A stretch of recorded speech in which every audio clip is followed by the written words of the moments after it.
سب سے پہلے آپ اپنا ابتدائی جو آپ کا زندگی اور پس منظر ہے اس حوالے سے آپ ہمارے ناظرین کو بتائیں۔ آپ کا انتخاب جمعیت علماء اسلام ہی کیوں؟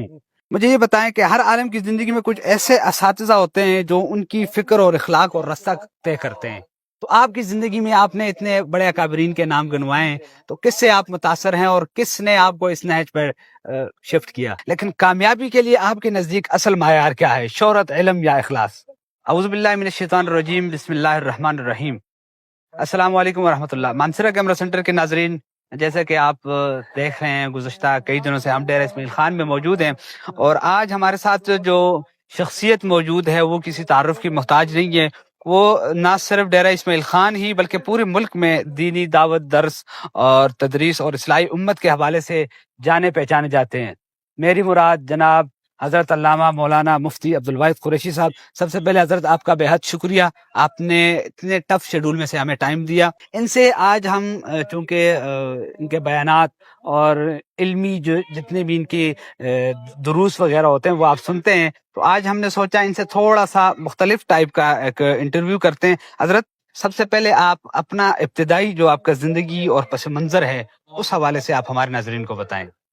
بسم اللہ الرحمن الرحیم۔ سب سے پہلی اور بنیادی بات کہ میں تو اسکول، کالج، یونیورسٹی کی ذہن کا بندہ تھا جی بچپن ہی سے۔ حالانکہ میرے والد محترم، میرے دادا جان ماشاءاللہ ایک علمی خاندان ہے۔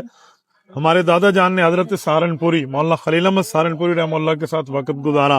ہمارے والد صاحب رحمۃ اللہ تعالی علیہ جس وقت کوئی 4 سال کے تھے اس وقت حضرت شیخ الہند کا انتقال ہے، یعنی ہمارے والد صاحب کو 1916-17 پیدائش بنتی ہے۔ پھر اس کے بعد حضرت مدنی، مفتی کفایت اللہ دہلوی اور ان اکابر حضرت تھانوی، حضرت کشمیری کے ساتھ ابا جی رحمۃ اللہ علیہ کا شرف تلمذ اور تعلق رہا۔ ماشاءاللہ میں انہی کی نسل میں تھا۔ ماں باپ میں 12ویں نمبر کی میں آخری اولاد ہوں، لیکن ماں باپ سے 12ویں نمبر کی میں آخری اولاد ہوں، لیکن دنیا داری میں بھٹک گیا تھا۔ اللہ تعالیٰ نے کرم فرمایا، فضل فرمایا، دعوت التبلیغ اس کا سبب بنا، والدین کی دعائیں اس کا سبب بنی، یا سنم کہتے ہوئے یا سمد منہ سے نکلا، اور اللہ رب العزت ہمیں اس طرف لے کر آئے ہیں، تو یہ خالصتاً اللہ کا کرم اور فضل ہے۔ ماشاءاللہ۔ اچھا، دین کے حوالے سے تو آپ نے بتا دیا کہ ایک آپ کا ایک ایسا ٹرننگ پوائنٹ آیا کہ آپ جو ہے وہ دین کی طرف آئے۔ اس کے علاوہ میں چونکہ شارٹ کر رہا ہوں، وقت بھی ایسا ہے اور پھر شام کا وقت ہے اور آپ کی مصروفیت کا میں بالکل مجھے اس کا ادراک ہے۔ مجھے یہ بتائیں کہ ہر عالم کی زندگی میں کچھ ایسے اساتذہ ہوتے ہیں جو ان کی فکر اور اخلاق اور رستہ طے کرتے ہیں، تو آپ کی زندگی میں آپ نے اتنے بڑے اکابرین کے نام گنوائے ہیں، تو کس سے آپ متاثر ہیں اور کس نے آپ کو اس نہج پر شفٹ کیا؟ میں سب سے پہلے اپنے والد مکرم کا شکر گزار بھی ہوں اور والد مکرم کے لیے دعا گو بھی ہوں کہ میں اپنے والد صاحب کی دعا کا نتیجہ ہوں۔ میرے ابا جی رحمت اللہ تعالی علیہ نے میرے لیے بہت مانگا ہے، اور میرے والد صاحب میرے پہلے استاذ بھی ہیں۔ میں نے ابا جی سے ترجمہ قرآن بھی پڑھا ہے، تفسیر قرآن بھی پڑھا ہے، حدیث پاک بھی ابا جی سے پڑھی ہے، اور صرف اور نحو کی بنیادیات جو بنیادی چیزیں ہیں ابتدائی ہے، یہ بھی میں نے ابا جی رحمت اللہ تعالی علیہ سے پڑھی ہیں۔ تو میرے اساتذہ میں میرے اولا سے لے کر میرے تخصصات تک تمام اساتذہ کا دخل ہے، لیکن بنیادی جو چیز ہے وہ میرے والد مکرم ہیں، اللہ ان کی قبر پہ کروڑوں اور برحمت نازل فرمائے۔ آمین آمین۔ اچھا حضرت، دعوت و تدریس کے میدان میں جب آپ نے پہلا قدم رکھا تو وہ کب اور کہاں تھا؟ دعوت و تبلیغ میں اس وقت آیا تھا جس وقت میٹرک لیول سے اوپر جب ہم کالج میں قدم رکھ چکے تھے۔ جب میں کالج میں تھا تو اس وقت دعوت و تبلیغ سبب بنا، تو میں نے اس وقت مدرسہ بھی شروع کیا ہوا تھا والد صاحب کہنے پہ، غالباً میرا قافیہ کا سال تھا، مجھے چھوڑنا پڑا اور پھر 4 ماہ کے لیے جانا پڑا، یعنی اتنا دعوت و تبلیغ کے کام کے اوپر الحمدللہ شغف تھا۔ میں 4 ماہ کے لیے گیا تو پھر اس میں الحمدللہ ثم الحمدللہ پھر ہماری کایا پلٹ گئی اور رب کریم نے قبولیت عطا فرمائی ہے۔ میری دعا ہے اللہ پاک یہ دنیا بھی قبول فرمائے، ہماری آخرت بھی۔ اچھا مفتی صاحب، جب آپ اس نہج پہ چل پڑے تو کبھی ایسا بھی لگا کہ راستہ مشکل ہے اور تنقید زیادہ ہے اور حوصلہ افزائی کم ہے؟ نہیں الحمدللہ ایسا کبھی موقع مجھے نہیں ملا. ہاں یہ بات ہے کہ میں تنقید میں بہت رہا ہوں, پتہ نہیں آگے کتنا ہم نے رہنا ہے, لیکن الحمدللہ ثم الحمدللہ وہ علامہ اقبال کا ہمیں ایک وہ جو ہے نا شعر ہر قدم پہ ساتھ دیتا ہے کہ جھپٹنا پلٹنا پلٹ کر جھپٹنا لہو گرم رکھنے کا ہے ایک طریقہ. تو اس ترتیب پر میں آگے چلتا ہوں.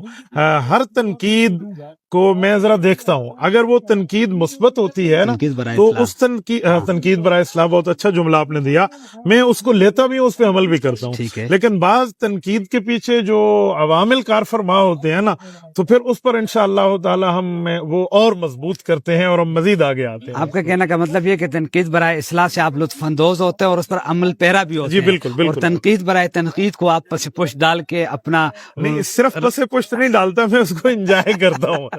صحیح, زندہ باد. اچھا, اس کے ساتھ ایک اور سوال, کیونکہ الحمدللہ اللہ تعالیٰ نے آپ کو دین و دنیا دونوں طرف جو ہیں وہ کامیاب بھی کیا. دیکھیں, کامیابی کے لیے جو اصل میں معیار ہے نا, قرآن کریم نے ہمیں اس کا ایک فارمولہ دیا, وَمَنْ زُحْزِحَ عَنِ النَّارِ وَأُدْخِلَ الْجَنَّةَ فَقَدْ فَازَ, جو اپنے آپ کو جہنم سے بچا لے, جنت میں چلا جائے, کامیابی اصل یہی ہے. تو انسان کے کردار میں یہ دو چیزیں دنیا میں میٹر کرتی ہیں. نمبر ایک, وہ جہنم سے بچنے والے اعمال کرے, جنت جانے والے اعمال کرے, چاہے وہ دنیا کی فیلڈ میں بیٹھا ہے, دین کی فیلڈ میں بیٹھا ہے, مدرسے کی فیلڈ میں بیٹھا ہے یا کالج کی فیلڈ میں بیٹھا ہے. اگر وہ یہ کام کرے گا تو دنیا میں بھی کامیابی ملے گی اور اس کو آخرت میں بھی کامیابی. اچھا, آخری سوال اور میرے آج کے اس گفتگو کا انتہائی اہم ترین سوال, کہ آپ جو ہیں اپنے تبلیغی دورے پہ بھی ہوتے ہیں, بیانات بھی پورے ملک میں آپ کے ہوتے ہیں, مانسہرہ کیمرہ سینٹر نے بھی آپ کے کافی سارے بیانات ریکارڈ کیے, براہ راست نشر کیے. اس کے ساتھ ساتھ آپ کے اپنا ہی فین فالوئنگ اتنی ہے کہ الحمدللہ جیسے بھی آپ لائیو ہوتے ہیں, میں خود آپ کا فین ہوں. ابھی آپ ریسنٹلی مدینہ گئے, جہاں سے بھی آپ لائیو آتے رہے, میں دیکھتا بھی رہا, کمنٹس بھی کرتا رہا. مجھے یہ بتائیں کہ اس کے ساتھ اتنی فین فالوئنگ آپ کی ہے, اس کے ساتھ ساتھ آپ جمعیت علماء اسلام کو ہی آپ زیادہ جو ہے وہ ہر بیان میں, ہر تقریر میں آپ کا اینڈ جو ہے وہ جمعیت علماء اسلام کی تائید کرتے ہوئے ختم ہوتی ہے. تو اس کے علاوہ باقی بھی پاکستان میں سیاسی جماعتیں ہیں, مسلم لیگ نون ہے, پیپلز پارٹی ہے, اس کے علاوہ اور بھی ہیں, تو آپ کا انتخاب جمعیت علماء اسلام ہی کیوں؟ بہت اچھا آپ نے سوال کیا, اور میرے دل کی ایک خاص تار کو آپ نے چھیڑا ہے. یہ سوال ایک مرتبہ مجھ سے پہلے بھائی عبد المتین نے میسج ٹی وی پر بھی کیا تھا, اور انہوں نے پھر میرے جواب کو چلایا بھی, اللہ ان کو خوش رکھے. آج آپ نے پھر اس کے بعد یہ سوال کیا. دیکھیں, جو سیاست اسلامیہ ہے نا, جی, سیاست اسلامیہ کا نظریہ جو ہے یہ اللہ کے قرآن نے ہمیں دیا ہے. قرآن کریم نے اجعلنی علی خزائن الارض کہہ کر, یا داود انا جعلناک خلیفۃ فی الارض کہہ کر, اسی طرح اکملت لکم اور اتممت علیکم میں اللہ نے ہمیں سیاست اسلامیہ کا جو وتیرہ دیا ہے, یہ سیاست اسلامیہ کا وتیرہ رب کریم نے ختم نبوت کے صدقے ہمیں دیا ہے. بے شک حدیث پاک میں صحیح بخاری جلد اول میں حضرت ابو ہریرہ کی روایت موجود ہے, نبی علیہ السلام نے فرمایا کہ سیاست میں علماء میرے وارث ہیں. بے شک, ان دو احادیث کو دیکھیں نا تو عالم سیاست میں نبوت کا وارث ہے. بے شک. اس وقت پوری دنیا میں جتنی سیاسی جماعتیں ہیں, بالعموم بالخصوص پاکستان میں, وہ کون سی سیاسی اور مذہبی جماعت ہے جس کی قیادت وہ علماء کے ہاتھ میں ہے جن پر سب علماء کا اتفاق ہے؟ کوئی بھی نہیں. وہ جمعیت علماء اسلام ہے. وہ پیپلز پارٹی نہیں ہے, وہ نون لیگ نہیں ہے, باقی جماعتیں نہیں ہیں, پی ٹی آئی بھی نہیں ہے, ایم کیو ایم بھی نہیں ہے, اے این پی بھی نہیں ہے, وہ اپنی جگہ کر رہی ہیں. لیکن جمعیت علماء اسلام اس پر اکابر کی معتمد علیہ جماعت ہے. بلکہ اگر میں اس پر ایک لفظ مزید کہوں تو شاید ہمارے لیے فائدہ ہو, اور آپ کے ناظرین کے لیے بھی. ہمارے ملک میں 4 جماعتیں ایسی ہیں جن پر غالباً اب تک الحمدللہ کوئی اختلاف نہیں ہے. تبلیغی جماعت پر کوئی اختلاف نہیں, ہم سب کی مشترکہ جماعت. عالمی مجلس تحفظ ختم نبوت کے کام پہ کوئی اختلاف نہیں ہے.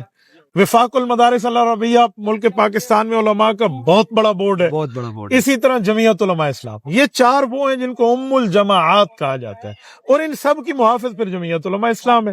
تو اس لیے میں نے جمعیت علماء اسلام کو چوز کیا کہ یہ قرآن و سنت کے مطابق سیاست اسلامیہ کر رہے ہیں. جو باقی جماعتیں ہیں ان کو میں ایک بات کروں گا جی کہ سیاست ہے نبوت کی وراثت, اور نبوت کا وارث عالم ہے.